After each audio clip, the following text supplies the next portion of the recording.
Il y a beaucoup de personnes qui travaillent les techniques, qui travaillent les symptômes. Par exemple, la prise de parole en public. La prise de parole en public, c'est pas... Alors c'est bien, on travaille la communication, on travaille la posture, on travaille la gestuelle, on travaille tout ça.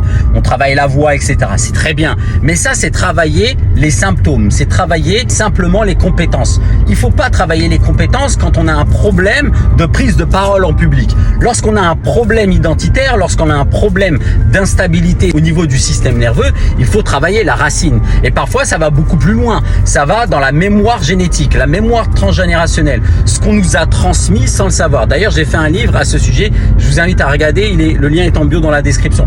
Donc, ce que vous portez sans le savoir, ça peut vous bloquer dans la prise de parole en public. Ça peut être lié parce que vous avez eu un parent qui autrefois a été vexé ou a mal pris parce qu'il a essayé de prendre la parole en public.